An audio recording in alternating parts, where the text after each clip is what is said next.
والذين لا يدعون مع الله إلها آخر ولا يقتلون النفس التي حرم الله إلا بالحق ولا يزنون. ഇബാദുർ റഹ്മാൻ അള്ളാഹുവിന്റെ നല്ലവരായ അടിമകൾ അള്ളാഹുവോടൊപ്പം ഇതിൽ ഒരു ഇലാഹിനെ അവർ ചേർക്കുകയില്ല, അള്ളാഹുവോടൊപ്പം മറ്റൊരാളെ ആരാധിക്കുകയില്ല. ولا يقتلون النفس التي حرم الله إلا بالحق. അള്ളാഹു പവിത്രമാക്കിയ ഒരു ജീവൻ അതിന്റെ ഹക്കോടെ അല്ലാതെ അവർ ഹനിച്ചു കളയുകയില്ല. വല യസ്നൂൻ, അവർ വ്യഭിചരിക്കുകയില്ല. റസൂലുള്ളാഹി സ്വല്ലല്ലാഹു അലൈഹി വസല്ലമയോട് ഇബ്നു മസ്ഊദ് റളിയല്ലാഹു അൻഹു ചോദിച്ചു, അയ്യു ദംബി അഅ്ളം, നബി ഏറ്റവും വലിയ തെറ്റേതാണ്? റസൂലുള്ളാഹി സ്വല്ലല്ലാഹു അലൈഹി വസല്ലം പറഞ്ഞു, അൻ തജ്അല ലില്ലാഹി നിദ്ദൻ വഹുവ ഖലഖക്, അള്ളാഹുവാണ് നിന്നെ പടച്ചതെന്നിരിക്കെ നീ അവന് സമന്മാരെ ഉണ്ടാക്കില്ല. ثم أي, നബിയെ പിന്നെ ഏതാണ്? നബി സല്ലല്ലാഹു അലൈഹി വസല്ലം പറഞ്ഞു, അൻ തഖ്തുല വലദക മഖാഫത അൻ യഅകുല മഅക്, നിന്റെ കുട്ടിയെ നീ കൊന്നു കളയലാണ്, അവൻ നിന്റെ കൂടെ ഭക്ഷണം കഴിക്കും എന്ന് പേടിച്ചിട്ട്. ثم أي, പിന്നെ ഏതാണ്? അൻ തുസാനിയ ഹലീലത ജാരിക്, നിന്റെ അയൽവാസിയുടെ ഭാര്യയുമായി വ്യഭിചരിക്കണം. അപ്പൊ നോക്കൂ, കൊലപാതകം റസൂലുള്ളാഹി സ്വല്ലല്ലാഹു അലൈഹി വസല്ലം ശിർക്കിന്റെ കൂടെ എണ്ണി പറഞ്ഞു.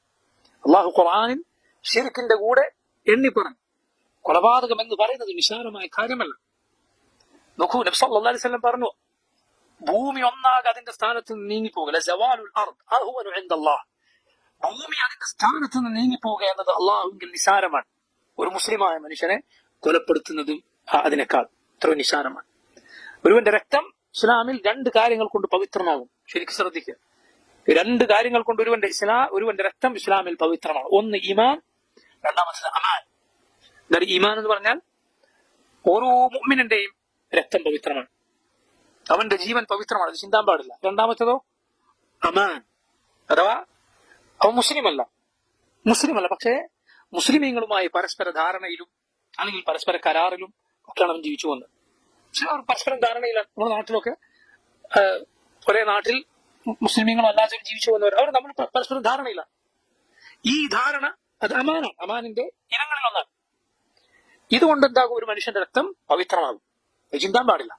സല്ലല്ലാഹു അലൈഹി വസല്ലം പറഞ്ഞു, മൻ ഖതല മുആഹദൻ ലം യരഹ് റായിഹത്തൽ ജന്ന, ആരെങ്കിലും മുസ്ലിമീങ്ങളുമായി പരസ്പര കരാറിൽ ജീവിക്കുന്ന മുസ്ലിം അല്ലാത്ത ഒരുവനെ കൊലപ്പെടുത്തിയാൽ ലം യരഹ് റായിഹത്തൽ ജന്ന, അവന് സ്വർഗത്തിന്റെ വാസന ലഭിക്കില്ല.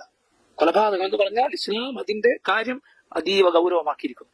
റസൂലുള്ളാഹി സ്വല്ലല്ലാഹു അലൈഹി വസല്ലം പറഞ്ഞു, ഒരു മനുഷ്യൻ, ഒരു മുസ്ലിം തല ഉയർത്തിപ്പിടിച്ചവനായിരിക്കും, മാ ലം യസ്ഫിക് ദമൻ ഹറാമ, ഒരു പവിത്രമായ രക്തം ചിന്താത്ത കാലത്തോളം.